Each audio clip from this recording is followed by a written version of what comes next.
Richard Détente, donc je travaille dans la finance, l'économie, la vulgarisation, donc on me connaît bien souvent par ma chaîne YouTube qui fonctionne, enfin une de mes chaînes s'appelle Grand Angle, et puis il y en a d'autres en cours, Grand Angle Crypto qui est naissante mais qui démarre fort, et puis Grand Angle Entrepreneur. Et puis il y a aussi des versions hispanophones et anglophones voilà, pour l'étranger. Et je rédige une lettre d'investissement, des formations, je fais du logiciel et bientôt du conseil financier. Donc voilà, les perspectives pour ce que je fais. Donc, je suis marié, j'ai 2 enfants, donc deux filles de 4 ans et 5 ans, adorables. J'habitais à Lyon et puis dans le Jura il n'y a pas très longtemps, et là on déménage en Suisse, on est en cours, là, c'est en train de se faire dans le mois qui vient, donc voilà, on quitte le pays pour une nouvelle aventure. YouTubeur, c'est une de mes activités en fait qui permet d'avoir une audience. Et en fait, après, en termes de chiffre d'affaires, c'est pas 10% de mon activité. Donc j'ai une grosse activité de prise de participation dans les entreprises. En fait, la grosse partie de mon patrimoine, c'est d'être investi dans des boîtes en direct et d'être plus ou moins actif dedans, mais des boîtes que je connais. Ensuite, je fais des lettres d'investissement et de la formation financière et tous ces sujets-là. Et en fait, YouTube, c'est une façon d'avoir une audience pour arriver à toucher du monde et parler de tout ça. Ma chaîne principale aujourd'hui, puisque j'étends les activités, mais la chaîne principale, historique, c'est environ 150 000 abonnés et entre 500 000 et 1 million de vues par mois en fonction de l'âge du capitaine et du beau temps, et de la saison quoi. Donc déjà j'ai 40 ans, donc j'ai fait 2-3 trucs avant, parce que ça fait 3 ans que j'ai lancé mes activités via internet. Avant j'étais dans le bâtiment, j'ai fait 10 ans dans le bâtiment en tant que chef de projet, j'ai essayé de faire une société de promotion immobilière dans l'habitat coopératif, ça n'a pas marché. Donc je me suis retourné et c'est tombé pour tout un tas de raisons sur la finance internationale et la macroéconomie. Et j'ai toujours été principalement investisseur, donc à la base dans l'immobilier et puis plus récemment dans des sociétés. Donc j'ai fait pas mal de choses. Mais à chaque fois, en fait, le point de départ de tout ça, c'est toujours de se demander de quoi les gens ont besoin. Et quand vous avez identifié un besoin, quand du moins moi je me dis « Ah bah tiens là, il y a besoin de quelque chose, ça pourrait rendre service », et de creuser et de voir est-ce que je suis capable de rendre le service. C'est ça le point de départ à toutes les choses, que ce soit dans l'investissement ou dans monter un business d'ailleurs, hein, c'est pareil.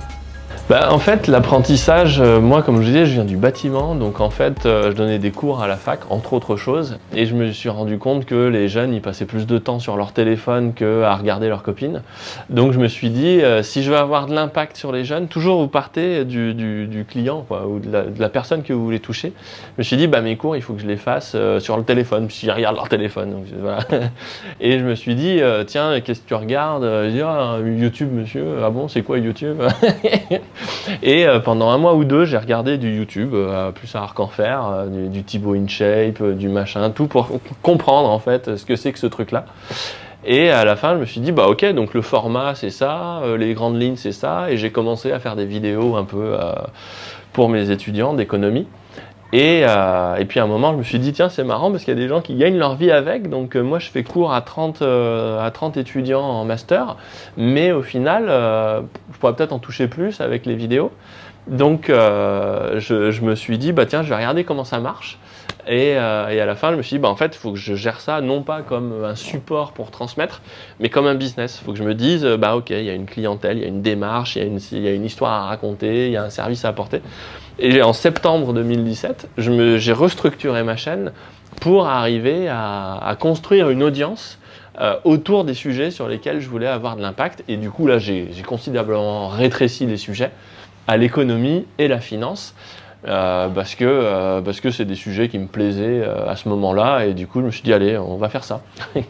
Donc je me suis mis à mi-temps, j'étais à mi-temps depuis 2 ans en congé création d'entreprise, et puis après j'ai eu mes enfants en même temps, donc j'étais en congé parental, et je faisais ça en plus la nuit, et voilà, donc j'avais mon boulot à mi-temps, mes enfants à mi-temps et mon travail à mi-temps, mon 3e travail à mi-temps. C'est 3-8. Alors ça, c'est vachement important, la proposition de valeur ou l'ambition, vous appelez ça comme vous voulez, ou le rêve de l'entrepreneur, il y a plein de façons d'en parler.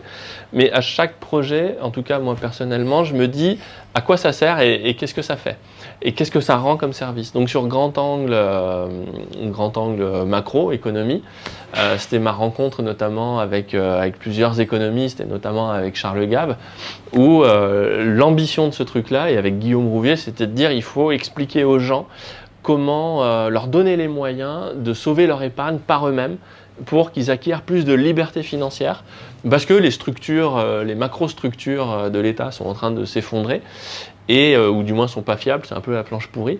Donc il faut reprendre les choses que, voilà, le garagiste il est pas fiable, donc bricolez votre voiture vous-même. C'est ça la promesse, c'est donner les moyens aux gens de sauver leur capital et d'acquérir plus de liberté financière. Donc ça c'est la chaîne historique. Sur un grand angle crypto, la proposition de valeur est différente, c'est de dire on est face à deux solutions. Soit vous abordez la question de la crypto comme c'est une bulle et il n'y a que des spéculateurs et puis le machin, ça va faire pouette comme on a vu sur GameStop, voilà, ça monte, puis on sait que ça va finir par terre un jour, parce que c'est de la pure spéculation. Ou alors, vous dites, tiens, quand même, il y a un truc, c'est peut-être une révolution de la chaîne de valeur, et c'est peut-être une révolution de la technologie monétaire et de l'Internet de la valeur. Et là, ça commence à devenir plus gros. Et la promesse, c'est de dire on va analyser ça d'un point de vue fondamental et macroéconomique en disant c'est quoi les cryptos dans le monde tel qu'il est aujourd'hui. Qu'est-ce que c'est une économie déflationniste? Qu'est-ce que c'est une monnaie qui n'appartient à aucun État? Fondamentalement, c'est quoi l'histoire que racontent les cryptos et vers quoi on va? Donc c'est vraiment ça, c'est comprendre le monde dans lequel on vit. Ça, c'est la promesse grand angle crypto. On verra si on la tient, mais... Et puis, grand angle entrepreneur, là, la promesse, c'est de dire, maintenant qu'on vous a expliqué comment gérer votre pognon par vous-même, beaucoup me disent, oui, mais moi, je suis au SMIC ou alors je suis cadre et j'avais 50 000 balles, j'ai déplacé, mais ça va pas me sauver. Qu'est-ce que je fais si je me retrouve au chômage? Qu'est-ce que je fais si les structures s'effondrent? Et je dis, bonne question. et on a fait pour ça grand angle entrepreneur, pour expliquer aux gens que du coup, il faut repartir des choses simples, donc de soi-même, en disant qu'est-ce que je peux faire moi à mon échelle, quel impact je peux avoir directement sur les choses à la portée de mon bras. Et là on devient entrepreneur. Et ça peut être artiste, sportif, patron, tout ce qu'on veut. Mais ça veut dire, au lieu de confier mon destin aux autres et de travailler pour accomplir le rêve d'un autre, je me recentre sur l'impact que je peux avoir directement. Donc ça, c'est Et en fait, l'ensemble de ces propositions-là, parce qu'avec la chaîne crypto, vous comprenez une partie du monde de demain, c'est d'arriver à donner une vision du monde grand angle pour que chacun arrive à s'adapter au mieux. La clé pour moi de la vie et de la survie, c'est l'adaptation. Alors, une question qui revient, est-ce qu'on peut vivre d'un business sur YouTube? En fait, il faut vraiment cerner le sujet. C'est-à-dire que YouTube, globalement, en fonction des pays, de votre sujet et de tout un tas de paramètres, vous allez faire entre 80 centimes et 4 € pour 1000 vues avec les pubs. Donc ça, c'est le niveau basique. Et en gros, si vous voulez en vivre, il va falloir faire des millions et des millions de vues et avoir des coûts de production très bas. Donc vous devenez esclave de Google, quoi. Et voilà, vous allez gagner 3 cacahuètes pour faire plaisir à Google. Donc pour moi, c'est pas un modèle viable, à moins que vous vous appeliez Cyprien ou Norman et que vous fassiez des dizaines de millions de vues pour pas cher, parce que les gars, ils ont une caméra, ils se filment, et puis voilà. Donc, mais c'est très spécifique, et ça, c'est le business model de l'humour. Non, par contre, ce qui a énormément plus de valeur, c'est que quand vous activez la publicité sur YouTube, vous vendez la lessive de Procter & Gamble, quoi.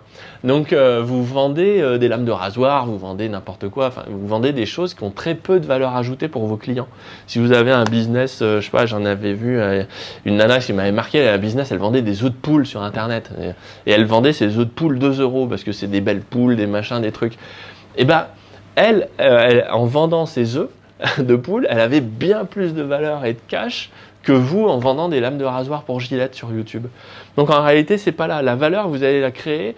Toujours la même chose, c'est le client.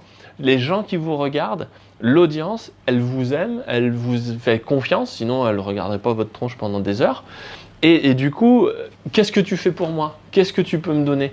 Et ça, c'est clé en fait, parce que si vous arrivez à rentrer en communion avec votre audience et que vous leur apportez ce qu'ils veulent, eh ben, ils vont vous donner l'argent directement. Et là, vous avez une proposition de valeur qui est beaucoup plus forte et vous gagnez votre vie. Donc YouTube, pour moi, enfin, YouTubeur, ça me fait marrer. C'est un canal, c'est ce qu'on appelle un canal d'acquisition, c'est une façon de s'adresser aux gens. Mais ça ne vous dit pas ce que vous allez leur vendre. Voilà. Donc pour dire, en fait, YouTube, ça doit être, je sais pas moi, quelques pourcents de mon chiffre d'affaires. Ça représente pas grand-chose, parce qu'il n'y a pas d'argent là-dedans. Par contre, c'est important d'activer les pubs, parce que le gars qui vous héberge et qui vous envoie les gens, Google, bah, si vous lui refilez pas un peu d'oseille, vous n'allez pas forcément bien être référencé chez lui, quoi. C'est un peu normal. Vous allez au restaurant, vous payez l'addition, quoi. Mais c'est accessoire. Et par contre, après, du coup, derrière, ben moi, la proposition de valeur à mes clients, c'est une lettre d'investissement où on leur dit, bah voilà, pas à pas, étape par étape, comment je sécurise mon patrimoine. Chaque mois, dans cette lettre, nous vous expliquons comment prendre en main votre épargne pour investir sur le long terme, car aujourd'hui, c'est bien à chacun d'entre nous de faire ce travail. Et c'est tous les mois, et l'idée, c'est vraiment d'acculturer les gens, de leur dire, le monde fonctionne comme ça, de façon très générale. Cherchez pas à le changer, vous n'avez aucun levier dessus, c'est pas votre portée. Par contre, comprenez dans quoi vous vivez, et ensuite, vous mettez votre épargne dans les endroits qui correspondent à vos objectifs en fonction de ce que vous voulez obtenir, en rendement, volatilité, en risque, etc. etc. Donc ça, c'est clé. Ensuite, de cette stratégie où il faut réfléchir, il faut bosser, parce que voilà, faut apprendre, il faut acquérir sa liberté, et ben, on a fait des formations patrimonial, parce qu'un portefeuille financier, c'est pas un patrimoine. Un patrimoine, c'est le reflet d'un projet de vie. C'est exactement on fait pas un patrimoine sans projet de vie. C'est les deux faces de la même pièce. Donc on a toute une formation patrimoniale. Et puis on a une formation immobilière aussi, parce que l'immobilier, c'est un grand sujet des Français, et j'en ai fait pendant 10 ans à titre professionnel. J'ai dû construire je sais pas, 500 ou 600 logements, du neuf, de la réhabilité, de l'ancien, j'ai fait beaucoup de choses, en acquisition, en location, en social, en pas social.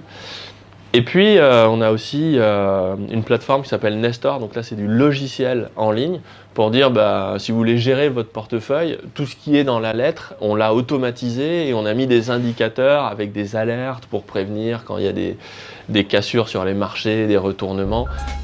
Ce sont toutes ces marches que l'on gravit depuis des années qui nous ont amenés à développer Nestor, un soft en ligne pour réussir l'exploit de timer le marché. Donc toute cette gamme en fait de produits, c'est ça mon business. Alors pas principal, c'est ce qui occupe beaucoup de mon temps, parce que je passe beaucoup de temps là-dessus. Mais après, mon vrai business où j'ai vraiment une grosse partie de mon patrimoine pour la peine, c'est des parts dans des boîtes. Et là, il y a une boîte notamment où j'ai beaucoup investi, et je suis au comité stratégique, je suis dans des groupes de travail, et en tant qu'actionnaire, j'essaye d'avoir un rôle actif, parce que pour moi, l'actionnaire dans l'entreprise, il est là pour apporter de la valeur à sa façon aussi. Il n'est pas juste là pour attendre les dividendes.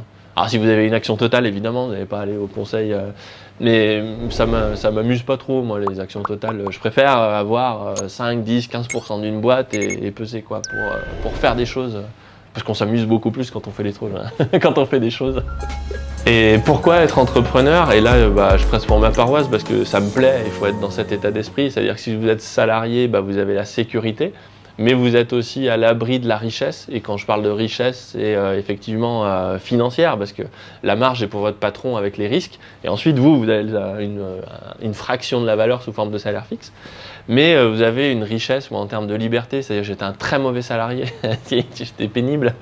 Et à un moment, mon chef m'a dit écoute, tu bosses pas mal, mais le problème c'est que j'apprends des trucs, t'es trop. Ne confonds pas autonomie et indépendance. Mais il ne faut pas confondre autonomie et indépendance. Il dit j'ai fait une connerie, j'ai dit non, mais tu dois me rendre des comptes parce que je dois être au courant. J'ai dit mais je suis cadre, je suis responsable. J'ai dit non, il faut choisir, autonomie et indépendance, pas pareil. Et je me suis dit en fait c'est mon indépendance que je veux. Donc quand vous avez un sale caractère et que vous n'êtes pas très gérable et que vous avez envie de partir dans beaucoup de directions et de faire votre propre, de vous casser les dents sur vos propres sujets, entrepreneur pour ça c'est top, parce que vous définissez vos lignes. Et puis vous êtes votre propre esclave, quoi. C'est trop bien. Parce que toutes les contraintes que vous vous imposez, elles sont volontaires. C'est un peu la servitude, le chemin de la servitude volontaire de la Boétie. Voilà, la liberté, c'est choisir ses chaînes, quoi. Et quand vous êtes mis plein de contraintes, mais que c'est les vôtres, bah vous êtes content. Voilà. C'est enthousiasmant. Et faut pas confondre l'argent et la richesse de faire les choses. C'est tellement plus marrant en fait d'être antifragile et de faire les choses parce qu'on voit un potentiel, on voit un chemin, on voit un service, on rencontre des gens. Vous voyez bien tous les gens avec qui je cause, des Delamarche, des Charles Gave, des Didier Darcet, des Philippe Perlin et j'en passe, des Sébastien Gouspillou, tous ces mecs-là qui pour moi sont des stars, quoi. Et ben quand on se cause de toi à moi, quoi. C'est pas du tout une relation comme si c'était mon patron. Si je travaillais pour Sébastien Gouspillou, ce serait Monsieur Gouspillou. Alors que là, c'est Sébastien, tiens, t'as vu ça? Non, ouais, qu'est-ce qu'on fait? Allez, on tourne, t'as mis combien? C'est une relation qui est passionnante, en fait. C'est juste passionnant. Donc c'est pour ça que voilà, on prépare des choses sur le grand angle entrepreneur pour montrer des parcours très diversifiés. On a eu Calbo qui est rappeur, on a eu Paul Devendre qui était DG de compagnie aérienne et showman, qui fait des one-man shows, les hommes viennent de Mars et les femmes de Vénus. Alors des sportifs de haut niveau, Cyril Diabaté, champion du monde de MMA. Et en fait, les gens ne comprennent pas forcément le lien entre tout ça. François-Xavier Torrens sur la crypto. Mais pour moi, le nœud de tout ça, c'est des gens. Christelle Gimaret qui a réussi dans le ménage, boîte de ménage EcoClean. C'est des entrepreneurs, quoi. Ils n'ont pas envie qu'on leur dise quoi faire, ils ont envie de tracer leur chemin. Et ça, c'est trop cool. C'est enthousiasmant, quoi. Voilà. En ce qui concerne l'échec des entrepreneurs, c'est marrant parce qu'en fait, moi, je vois plutôt la réussite des entrepreneurs. C'est-à-dire que j'avais, quand j'étais étudiant, peut-être, on m'avait dit, ah, vous savez, une entreprise sur deux, elle ferme au bout de 5 ans, je crois, quand vous montrez votre boîte. Et là, dans la salle, tout le monde dit, oh, c'est affreux, je vais me retrouver sous les ponts, ça va être une catastrophe, ma femme va me quitter, mes enfants vont me détester, ce qui arrive, mais c'est rare quand même. Et moi, je le vois à l'inverse, c'est-à-dire que, ça c'est marrant, en 2 ans, j'ai une chance sur 2 de réussir. Donc ça veut dire que si je me plante 3 fois, j'ai quand même, si je tente 3 ou 4 fois, j'ai quand même une grosse part de chance de réussir. Et si je réussis, je casse la baraque. Parce que je réussis pour de vrai. Et c'est vrai, ma première boîte, je l'ai plantée c'était même pas une boîte, j'ai créé une association quand j'avais 14 ans, je crois, ou 13 ans, autour des jeux de cartes. J'étais au collège, et puis j'étais allé voir un bar, hey, tu me prêtes la salle, et puis je faisais payer les boissons, l'entrée, machin, enfin des trucs de gamin, mais bon. Puis ça a marché un peu, mais pas trop, alors je me suis dit, oh, pff. Après, j'ai fait une connerie, j'ai fait une boîte avec des profs quand j'étais à la fac. On devait faire de l'import-export de produits biotechnologiques entre la Hongrie et la France. Et puis je me suis dit, waouh, c'est des profs de fac, je vais en apprendre plein, ça va être génial. Puis en fait, les mecs, ils avaient un poil. C'était une catastrophe, c'était juste affreux. Et voilà, en fait, les échecs sont vraiment formateurs. Dans l'immobilier, j'ai eu des belles réussites,